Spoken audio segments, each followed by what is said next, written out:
Welcome to Home of the Brave, coming to you from the porch outside my hotel room in Kathmandu at 4 o'clock in the morning. Even the birds are sleeping, but I'm awake because my plane back to the States leaves soon, and I want to post this story before I go. In the last episode, I expressed some surprise or amazement in how the Nepalese can remain calm in the aftermath of an earthquake that leveled whole villages. Even people who lost their homes and are living in tents seem to accept their fate, perhaps too easily. But now I'm reading a book written by a Nepalese anthropologist in 1991 that perhaps explains the phenomenon. It's a classic text around here called Fatalism and Development, Nepal's Struggle for Modernization, and its main thesis is that Nepal is slow to develop socially and economically because most Nepalis believe their lives from birth are fated or determined by a supreme deity. If you're happy and successful, it's because you must have earned this in a previous life. If you're poor and destitute, you must have done something wrong in a previous life. It's called karma, and one's karma cannot be altered in any way. The individual simply does not have control. And so they accept their fate because it's what God wants. This is so different than what we believe in the United States, where all people are born equal or with equal rights for life, liberty, and the pursuit of happiness. We believe we're in control of our fate and we're forever unhappy, whereas here they believe they have no control and they're okay with it. I wanted to talk to the guy who wrote the book, Dr. Bista, but apparently he disappeared about 20 years ago. So instead I called a well-known local author, Sujeev Shakya. He's an economist/business consultant. He said he knows Dr. Bista's book very well. Yes, it is well known. Unfortunately, the writer has vanished, and it basically talks about how the society is feudal, how nepotism and favorism works ahead of meritocracy, and why is it so? Basically, because of the class structure, because of the caste structure, and that's what the discourse Dorbadar Bishta provides. And this basically gives a very good perspective into understanding Nepal. Yeah, the Nepalese culture is quite a bit different than Western culture, European, United States culture. I mean, the existence of fatalism in this culture, it's true. This is very true. How does that have an impact on or how did the earthquake have an impact on that or intersect with the fatalism of the culture? Like, the earthquake happened. It happened to everybody. Yeah, it happened. A lot of people feel that they were very fortunate. God was kind to them. People who lost, they said, "Oh, this is our fate. We were, destined that our village was gone, or must be because of some bad deeds some villager did, and it came upon on the whole village." Some people have this belief that it all happened because you did not follow the right rituals relating to pulling off the chariot, for instance. So that the red Machandranath chariot, the red rain god, and you did not do the right rituals, so the god got angry. So this is how you explain a lot of things. And then also everybody is learned to come through hardship. So this is a very feudal structure. So everybody has worked very hard. Feudal meaning like king.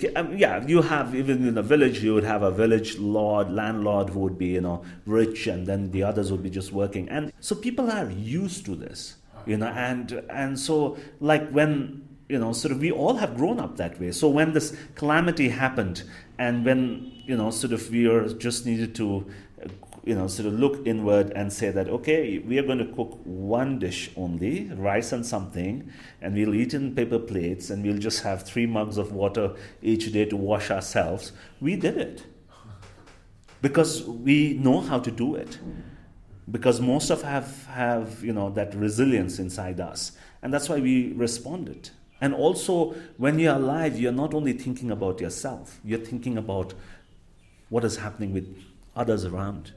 And so, because you don't live for yourself, you live for the community, you live for the nation, you live for the society. So it's a different, again, as a polychronic society, it's different than how you would, sort of live through a disaster.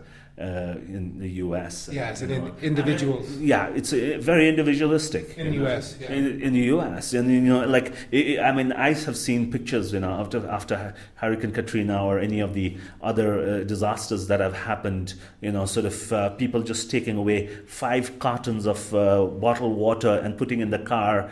And if somebody else was going to the store and they didn't find water, you wouldn't, sort of say that, okay, I'll give you a packet of water. It's very rare because you just want to stock up your home. Or loot the supermarket. There's no looting here. There was no looting. No, there was no looting, yeah. A lot of people I've talked to, in fact, everybody that I've spoken with who's lost their home, I asked them, do you think the Nepali government will help? And the answer is always no. I think your judgment about anything is based on past performance. The way the Nepali government since 1990, whatever they have done till now does not make people believe that they are going to deliver. But this is a new age. This is a new age of social media. It's a new age of looking at transparency, accountability. Today, you cannot go unnoticed if you commit, embezzlement, if you would siphon funds, and if you don't do your right job. And I feel those elements would push the government to mend its ways. Also, there are people within the government who have done some fantastic job during these times, and there is lessons to learn from that. So if you look at the army is a government machinery, the police is a government machinery. We were talking about flights, handling 3,000 flights in a week, in 10 days, which was unprecedented, but they did it.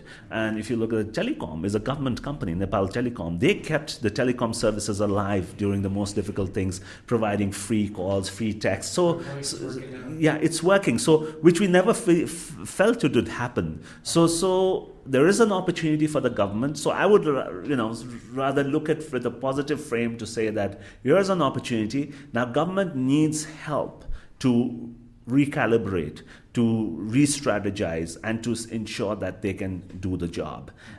So I'm not denying what is there, because as I said at the beginning, the performance, why people are weary of government, why people don't believe the government, is basically based on past practices.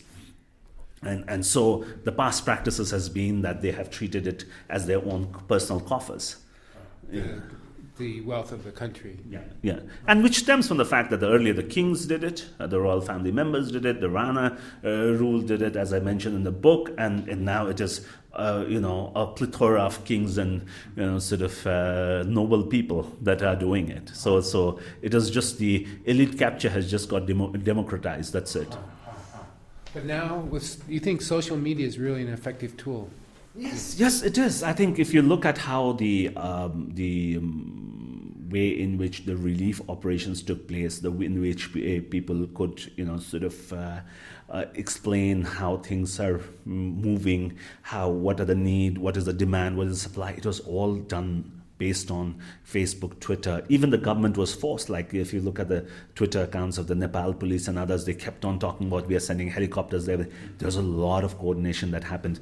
And there is critique going on. There is, so the discourses are being challenged. So it brings in a sense of a solution-oriented discourse rather than just trying to, keep on writing op-eds about everything under the sun and not talk about solutions. But the challenge is now there are about 11 districts that have been impacted. And it's about how the relief phase is pretty much over. Rescue phase, I think people do have food, apart from a few villages, everybody has food. In the past, every natural calamity has been leveraged by politicians, business people alike to make more money. And hopefully we feel that this time, because of a strong presence of social media, that people are not going to leverage the loopholes in the law to benefit themselves. What happened? You said that, how do you say his name? Dor Bahadur Bishta. What happened to him? The last we heard, he vanished. After this, I think this about 93, 94. Nobody knows where he is. There were rumors he was spotted here, spotted there, but he just vanished. He used to run in a very nice organization in Western Nepal, very well respected thinker, but that's he's just we don't know where he is.